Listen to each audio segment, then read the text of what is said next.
Good morning and welcome to News at 10 on Rajya Sabha TV. I'm Aishwarya Kapoor. Now, Prime Minister Narendra Modi is in Russia. Well, that is our top focus. After dinner with President Putin, now summit-level talks are slated for today. We'll get you all the details on that. But let us begin with the headlines. Russian President Vladimir Putin hosts dinner for Prime Minister Modi. Both leaders hold informal talks. Modi says talks fruitful. Summit-level talks slated for today. Parliament adjourned sine die. Rajya Sabha loses 55 hours to opposition disruptions. Lok Sabha works for 115 hours, passes 14 bills in winter session. BJP suspends Kirti Azad indefinitely for anti-party activities. Azad says suspension unfortunate, says he's only fighting corruption and that the Prime Minister must intervene. Pakistan proposes dates for foreign secretary level talks, says it's waiting for India's response. New Delhi announces next envoy to Islamabad, Gautam Bambawale, to take charge soon. And Russia rejects Human Rights Watchdog Amnesty International's report of its airstrikes killing scores of civilians in Syria. Moscow says report is a complete lie.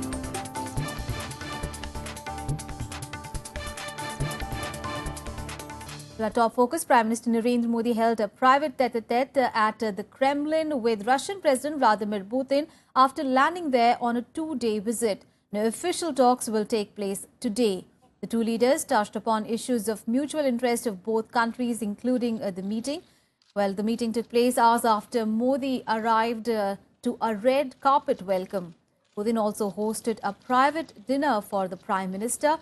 The Prime Minister tweeted after the meeting, met President Putin and discussed India-Russia ties. The meeting was fruitful, unquote. Well, the summit meetings that will be held today will be the second with Putin, who had travelled to New Delhi last year for the 15th India-Russia summit. Prime Minister Narendra Modi landed in Moscow on Wednesday evening. Accompanying him were NSA Ajit Doval and a delegation that includes Foreign Secretary S. Jaishankar. Modi's first official engagement was a banquet that Russian President Vladimir Putin hosted in his honor.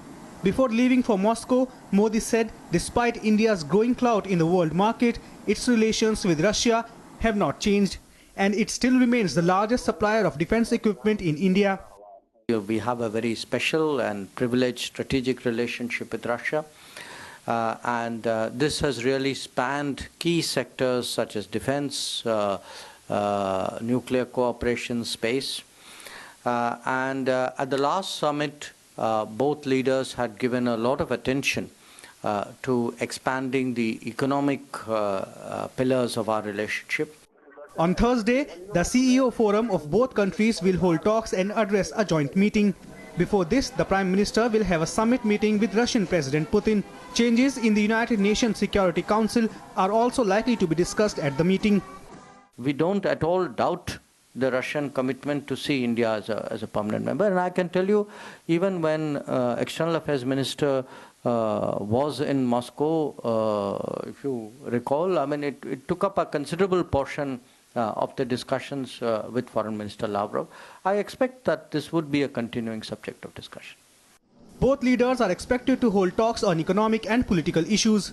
A key point on the agenda will be the declassification of files of Subhash Chandra Bose. Another highlight of Modi's trip will be his address to the Indian community and a visit to the Russian Center for National Disaster Management Process. There is a complete roadmap on nuclear cooperation between the two countries. But there are concerns on defense purchase in both the countries. And that is why they are trying to diversify their trade relations in areas other than defense. Akhilesh Suman for Rajya Sabha Television with camera person Dharmendra. In fact, Akhilesh Suman is now joining us for more on this. Akhilesh, now Modi and Putin will hold the 16th India-Russia annual summit talks today. A number of pacts, including defense, the nuclear energy, hydrocarbons and trade are expected. Tell us more. Yeah, actually, Aishwarya, this is one of the, I think, one of the major visits of Prime Minister Narendra Modi. Akhilesh, can you hear me? After going to US twice and also visiting China, because Russia is a country which is working as a balancing force in the whole of Middle Eastern countries, where the most of the oil reserves are lying there. But in between, Russia has also discovered lots of oil and gas in its own territory, and it is also very keen to export those oils and gas in the markets like India. And that is why last year there were BRICS and SCO summits where things like connectivity were discussed. And Russia is the key which can ensure connectivity between India, China, and also between Pakistan, Afghanistan, and Central Asian countries. So I think this is the time when Prime Minister Narendra Modi will talk about connectivity. Also on the question of Security Council reform, about which there were some difference of opinions in the last even General Assembly, when Russia told that it cannot put artificial deadlines.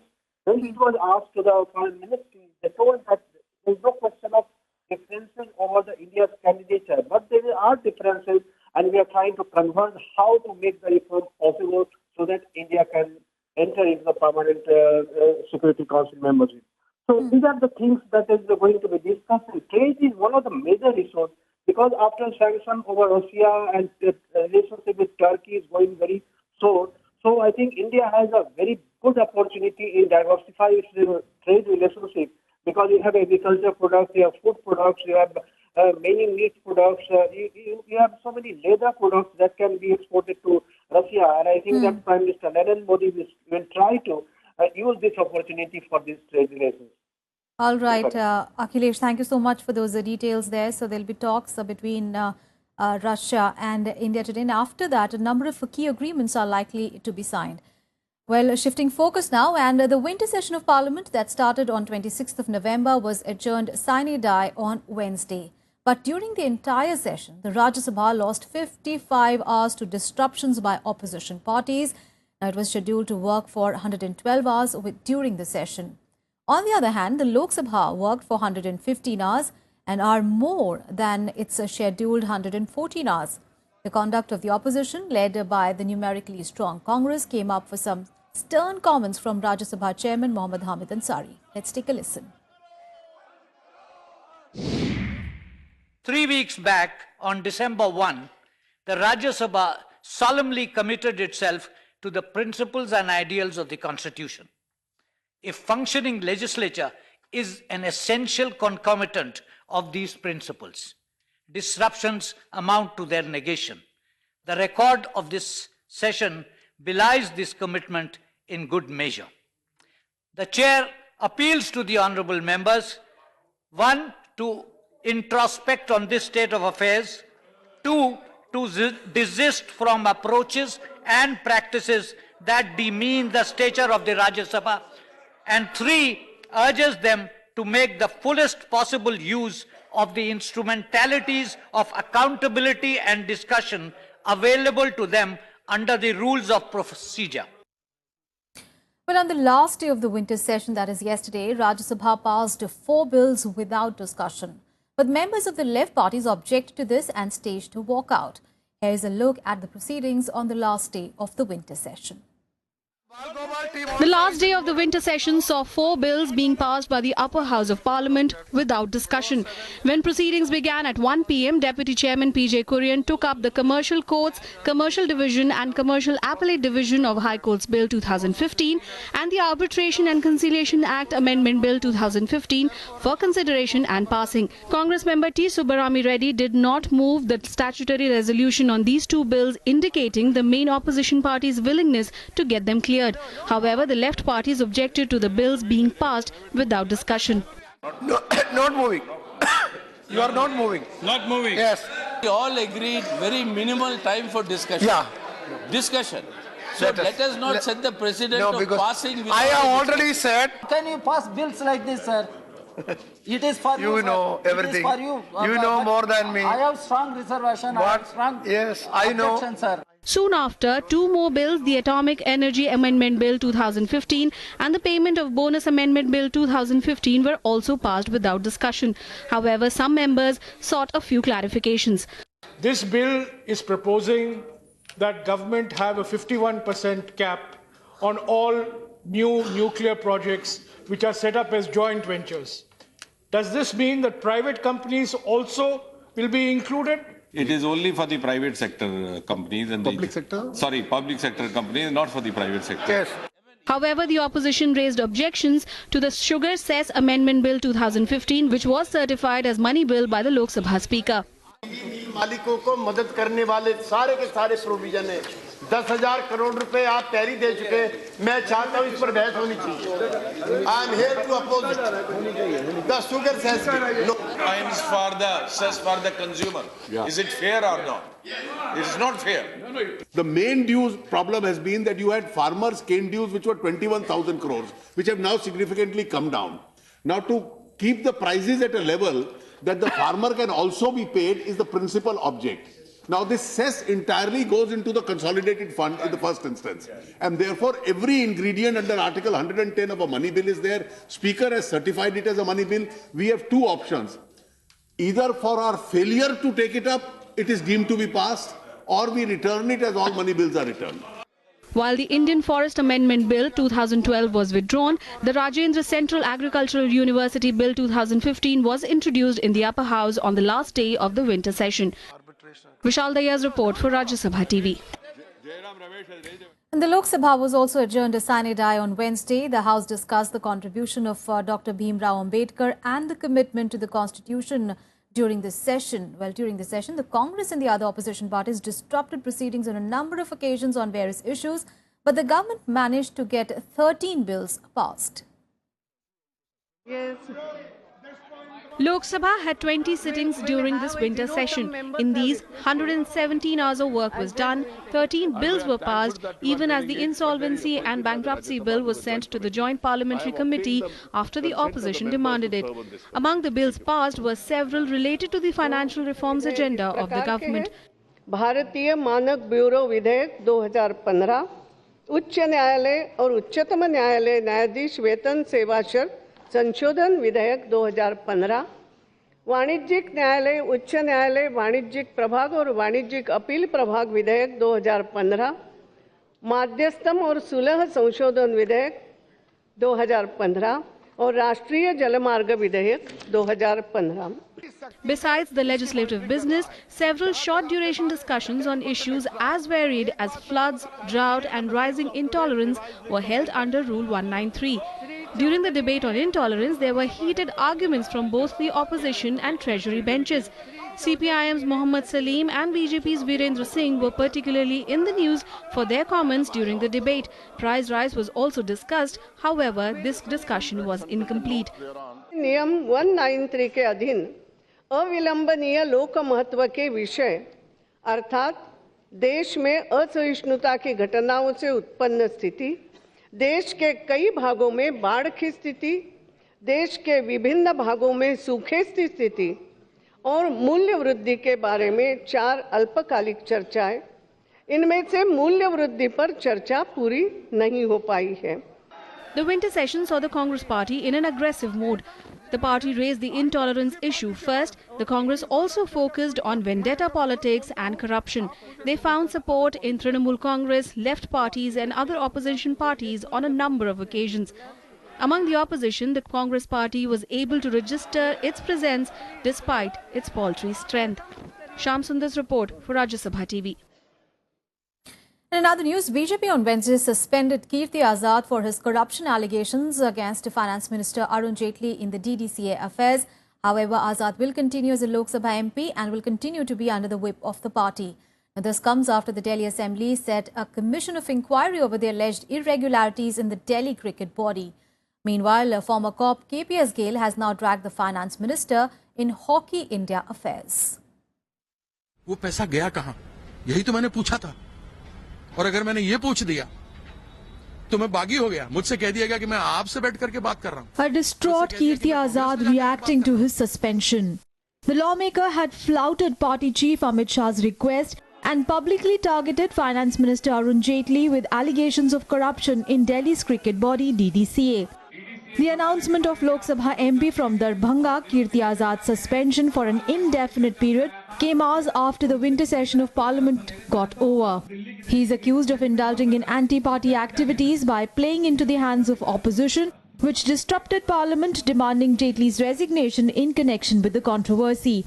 However, another disgruntled BJP MP, Shatrughan Sinha, cautioned the party leadership against any knee-jerk reaction. जो लोग भ्रष्टाचार के खिलाफ बात कर रहे हैं, उनकी हौसला अफजाई होनी चाहिए। बेदाग छवि कर रहे हैं अभी तक अरुण जेटली, इतना बढ़िया उनका नाम रहा है, इतना बढ़िया उनका काम रहा है।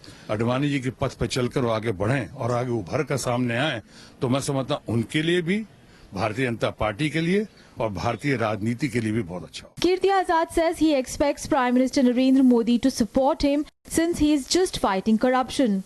Earlier on Tuesday, Prime Minister Modi had defended Arun Jaitley, saying that he would come out with flying colours in the Delhi cricket body controversy. Jaitley has sued leaders of Aam Aadmi Party, including Delhi Chief Minister Arvind Kejriwal, over their allegations against him of corruption in the DDCA, but he has not taken Kirti Azad to court.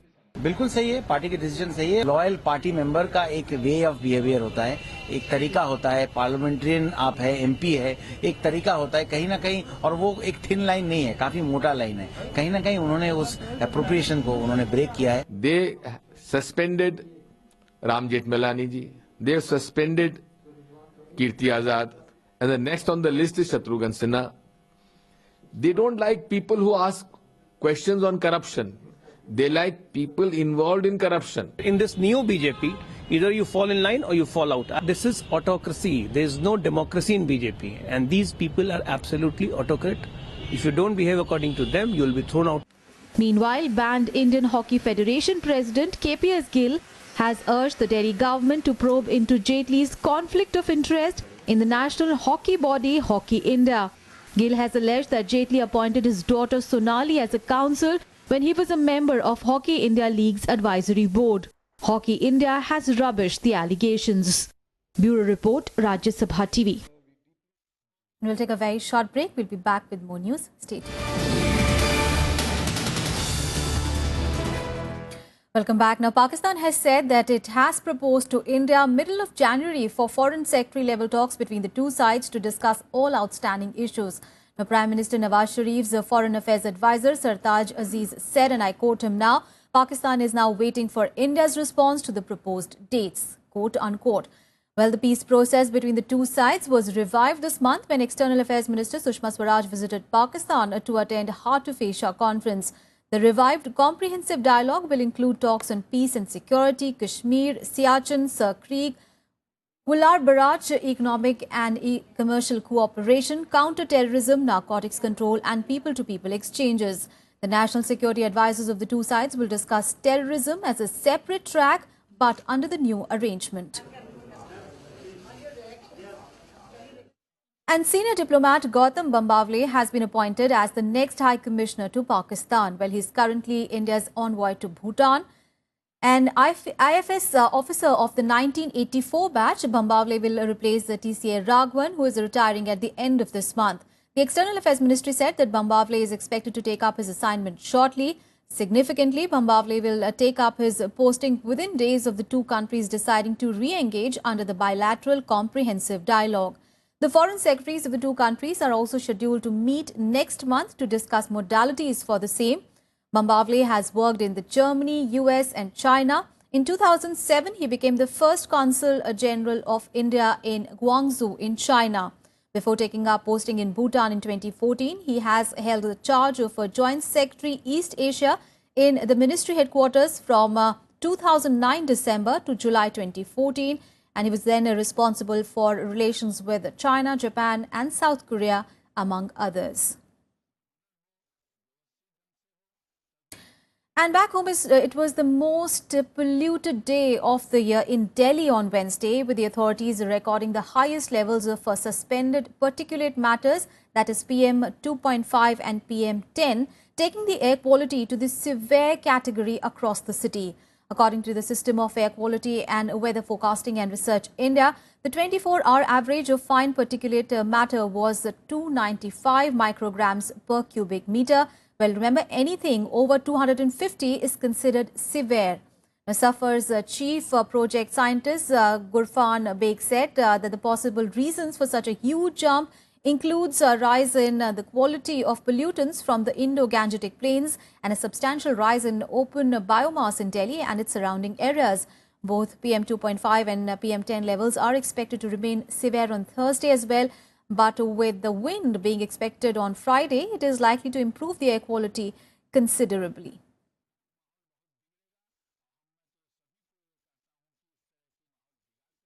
And now let's take a look at the events lined up for the day in the day ahead.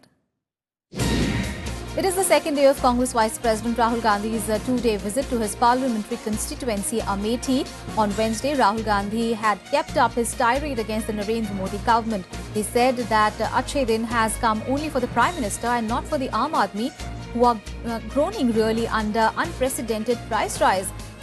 Rahul Gandhi added that his party would strongly fight the BJP and its communal and divisive politics across the country. Now, this is Rahul's first visit to his constituency after he secured bail in the National Herald case. It is the 52nd Raising Day function of the Sashastra Seema Bal.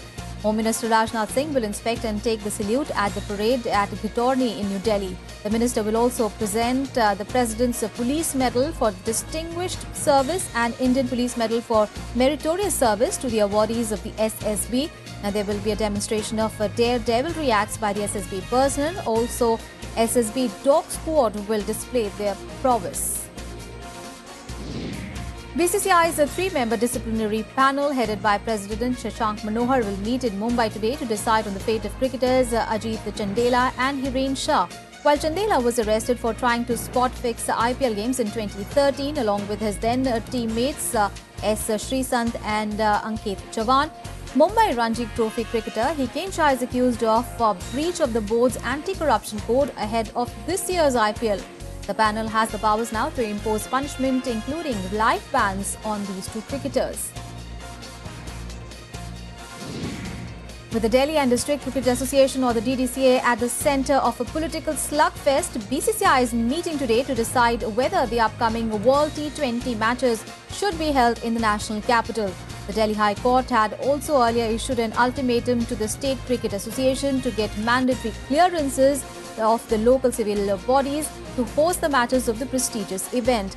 Firoz Shah Kotla in Delhi is scheduled to host 4 games, including a semi-final of the World T20. And on to the top international story now. Well, a new push by Iraqi forces to retake Ramadi appeared to stall on Wednesday in the face of resistance from Islamic State fighters.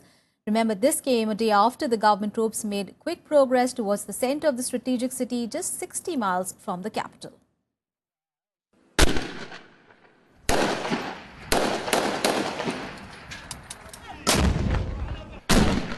Iraqi government forces and local fighters on Wednesday entered the second day of a ground offensive against Islamic State militants in the city of Ramadi. Troops attempted to move further into the center of the city, which fell to the Islamic State this spring toward the terrorist group's main government complex. Even it's very slow, but it's very well organized and very well coordinated between the local Iraqi police, Iraqi army, and the airstrike from the international coalition. Backed by US airstrikes, ground forces on Tuesday stormed Ramadi, the largest city in the Anbar province. The offensive began Monday night on the edges of the city, and by midday Tuesday, troops had reached its center.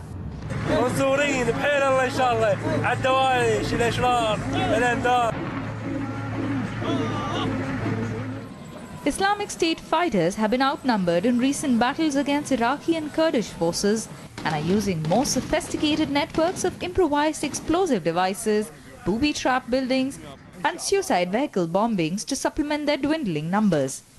Lots of forces has been trained and ready to hold the ground after liberation of the city. This is going to be a great boost for the Iraqi forces' morale and great advance and progress in the fight against ISIS.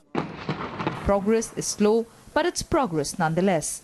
The Iraqi government is portraying the battle as the fine push to recapture the capital of Anbar province. The recapturing of Ramadi will provide a major psychological boost to Iraqi security forces, as it will be the second major city to be retaken from Islamic State after Tikrit in April. Bureau Report, Rajya Sabha TV. And Moscow has dismissed the human rights watchdog Amnesty International's report as a complete lie. The report accuses Russia of indiscriminate airstrikes in Syria, which may amount to war crimes as a number of civilians were killed. The Russian Defense Ministry said that the report is biased and has no grounds. It also rejected accusations that Russia was using cluster bombs in Syria. Moscow discredited the report, saying that they carried out the research remotely and they had no ways of checking for military targets. Amnesty is also researching concerns about the US-led coalition airstrikes in Syria. Some monitoring groups say that the toll could run into hundreds. Some more international stories in World Wrap. A Russian court has ordered the arrest of former businessman and oil tycoon Mikhail Khodorkovsky, accused of ordering the killing of a Serbian mayor. Denying the charges, Khodorkovsky said that he feels threatened and is considering applying for political asylum in the UK. He has already spent 10 years in prison on fraud charges, which he says was politically motivated as a result of his fierce criticism of Russian President Vladimir Putin. After days of fierce fighting in Afghan's Helmand province, the Sangin district is now almost entirely under Taliban control. Taliban fighters have seized the entire district, including the police headquarters and the main government building. However, the Afghan government has not let up and has sent reinforcements. Spain's Socialist Party leader Pedro Sanchez has refused to lend support to interim Prime Minister Rajya in a bid to form a new government. After a brief meeting with the Prime Minister, Sanchez insisted that Spain needed a change of government. If no coalition is formed, fresh elections in early 2016 can be expected. Despite winning the vote, Rajya's Popular Party fell short of securing an absolute majority. Let's now get you all the sporting action in Sports Beat.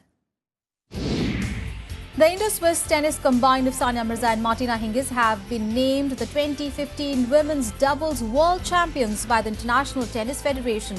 The pair tallied a total of 9 titles, including Wimbledon and the US Open titles, since partnering up in March. Meanwhile, Novak Djokovic and Serena Williams were named the men's and women's singles world champions, respectively. Meanwhile, Sania Mirza was also named the captain of the Indian team for next year's Fed Cup by AITA selection panel for the South Asian Games on Wednesday. The selection committee chose a 4-member team for the Asia-Oceania Group 1 matches in Fed Cup to be held in Thailand from 3rd to 5th of February next year. The other members of the team are country's #1 singles player Ankita Raina, national champion Prerna Bhamri and Pri Thombari. Now, K. Thandi has also been named as the reserve player.